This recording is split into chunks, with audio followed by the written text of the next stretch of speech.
Pero sa amin kasi, sa bahay namin, nag-grocery kasi ang nanay ko. So lahat yan, mga gamit sa kusina, binibili na ng nanay ko. Nautusan lang ako lagi doon sa kanto, sa tindahan, bumili ng angko. Angko.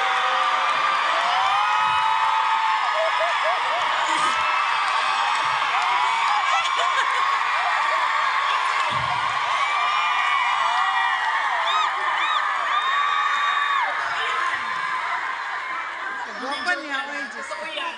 Alam niyo, di ba, nag 5 pesos lang ang Coke noon? 1980s? Yes. Less pa nga ata siguro. 5 pesos.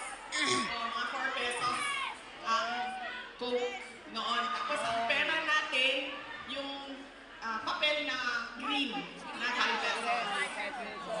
Yan yun. Pero totoo yan ha. Hindi Coca-Cola ha. Kasi kayo naman, sinabi ko, tapos wala pang ano noon, wala pang 1.5, 2 liters. Litro lang yan. Litro lang yan ang kapanahonan natin. So, yun.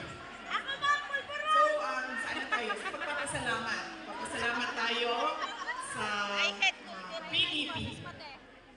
Ating mga kandidato sa PDP. Aabot tayo dyan mamaya. And syempre, kailangan natin magpasalamat kay Pastor Apollo Kibuloy for his generosity. Alam nyo, bumisita ako sa kanya nung siya ay nasa hospital, sa Pasig Hospital. Sabi niya sa akin, kung hindi ako nakulong, kung hindi ako inoppress, pinahirapan, hindi ko maisip na tumakbo para tumulong sa mga nakakulong, sa mga pinapahirapan at sa na-oppress. Sabi niya, tama na na ganito ang nangyari dahil na liwanagan ako at napaabot sa akin ang mensahe na kailangan kong tumakbo bilang senador para tumulong sa mga nahihirapan at pinapahirapan.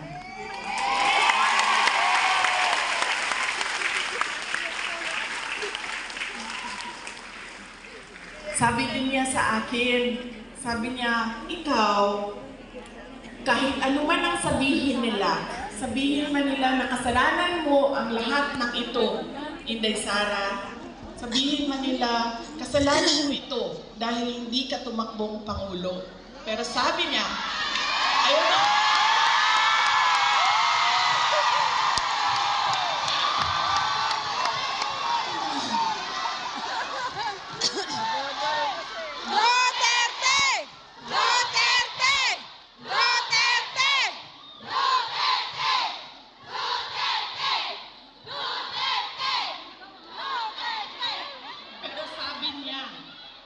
makinig tayo kay Pastor Apollo Kibuloy dahil siya ang araw-araw nagbabasa ng Bible. Siya ang nakakaalam by heart kung ano ang salita ng Diyos, anong words of God. Sabi niya sa akin, sabi niya, ganitong nangyari sa buhay ko. Sabi niya, Inday Sara, ganyan din nangyari sa buhay mo dahil hindi pwede na ikaw ang mauna at sila ang sumunod. Dahil wala ng katapusan. Dapat sila ang mauna at ikaw ang sumunod.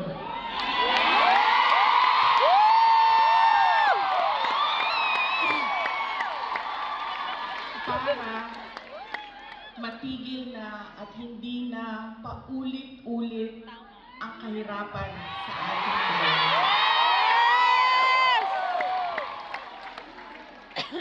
Kaya, nung sinabi niya sa akin yon, hindi naman siya masyadong masakit. Masakit pa rin sa akin pag nakakarinig ako ng kasalanan mo yan lahat, Inday Sara. Pero iniisip ko na lang, nako, sinabihan ako ni Pastor Kibuloy. You are there, you are where you are intended to be by God. Exactly. Amen!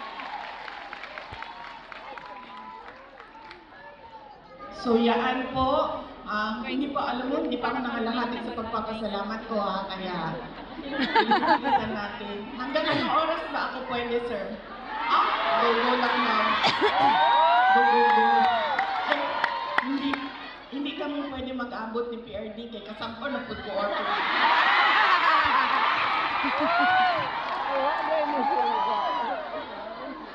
Diba mo nang sayo ko? Tagalog eh. Alam nyo, bakit ako nandito ng maaga? Gumising talaga ako ng maaga. Ang alarm ko, 6:30 a.m., 7 a.m., 7:30 a.m., 8 a.m. Apat yung alarm ko. Para hindi kami mag-abot ni President Rodrigo Duterte. Kasi pagkagalitan na naman niya ako sa mga pangyayari. No, hindi mo siya nagagalit. Actually, mabait. Kumalma na si PRD no, medyo nagka-edad na siya. Mahal ko kayo.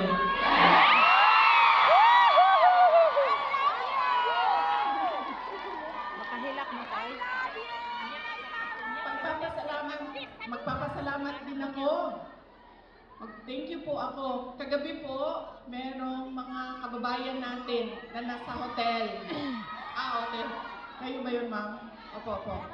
Maraming salamat sa pag-welcome ninyo sa amin doon sa hotel. Mahal ko kayo. Maraming salamat. Pero bakit, ma'am, wala kayong dala na roasted goose?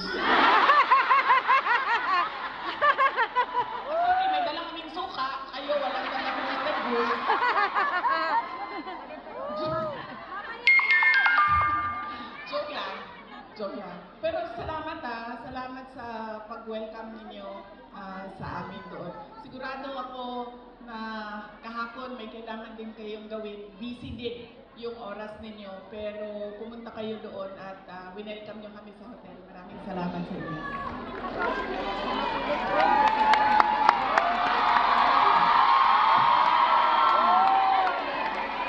Bait, kamamilin niya. Sunod ko po na pagpapasalamat ay personal po sa akin. Para sa inyong lahat, mga kababayan namin dito sa China, sa Hong Kong, sa Macau, dahil noong 2016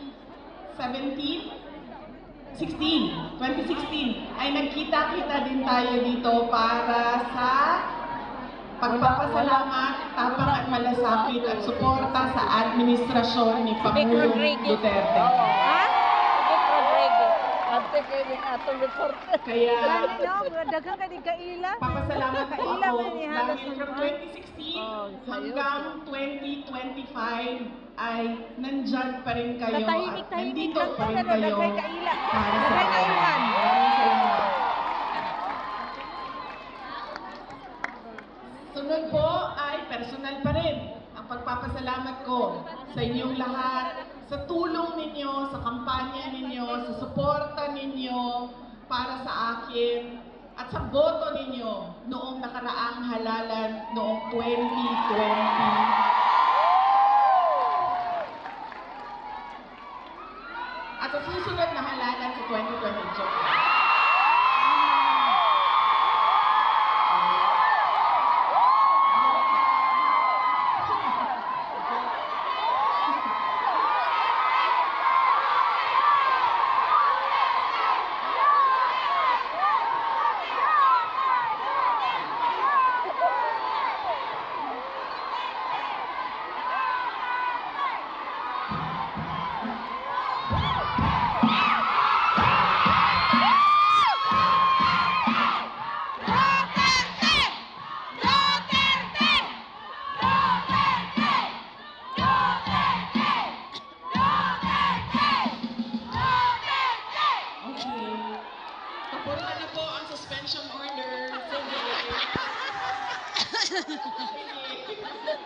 Maraming salamat sa suporta ninyo noong 2022. Thank you very much Panelo. sa inyong lahat, mga Panelo. kababayan. Alam nyo, Yung ano ni Duterte. una ko pong naramdaman advisor niya. na mukhang mananalo ako sa eleksyon.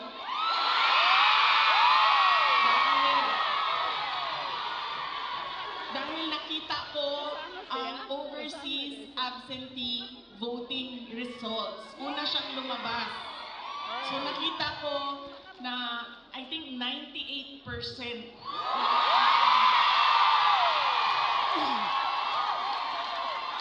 na OFW votes ay para sa akin. Kaya doon ko naramdaman na parang baka siguro manalo ako.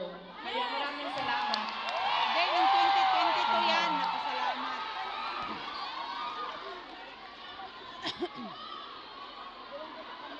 Ang susunod ko po na pagpapasalamat ay sa akin pa rin, para sa inyong lahat, sa suporta ninyo sa aking mga kasamahan, sa aming trabaho, sa programa at proyekto ng Office of the Vice President. Maraming salamat po sa inyong lahat.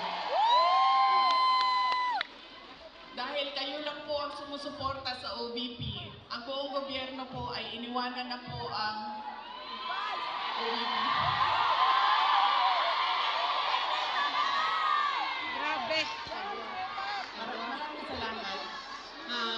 Cute niya Yung daw. satellite Ganda. offices po Grabe ka namin cute niya. sa iba't ibang Gwapo din lugar nakakasawa, ay, no?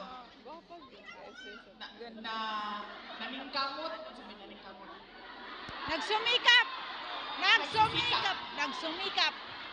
Nagsisikap. Yung satellite offices po namin ay nagsisikap na mahanap yung mga geographically isolated and disadvantaged areas at hindi lang nakatuon sa National Capital Region. Kaya salamat po sa suporta ninyo sa Office of the Vice President.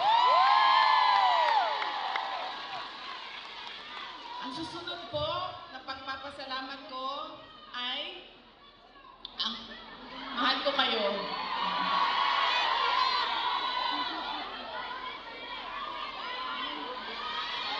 Kaya po hindi ako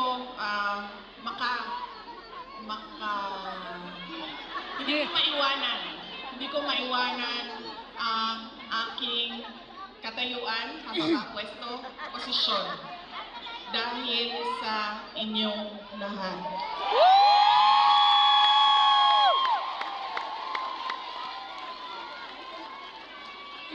Ang sunod na pagpapasalamat ay mula po sa aming pamilya, ang pamilya Duterte. Napakalaki po ng utang na loob namin sa inyong lahat.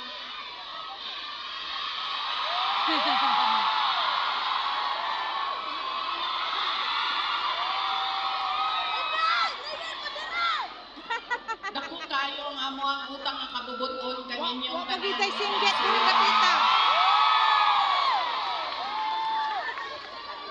Sa pagkakataon na ibinibigay ninyo sa amin na makaservisyo o makapagtrabaho sa ating pamahalaan. Sa oportunidad na ginahatag ninyo panamo na makasilbi sa ato ang nasod. Maraming salamat po sa inyong lahat.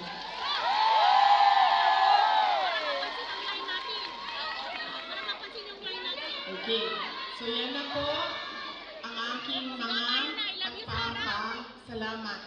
Meron pa ba akong hindi na I love you, Sarah!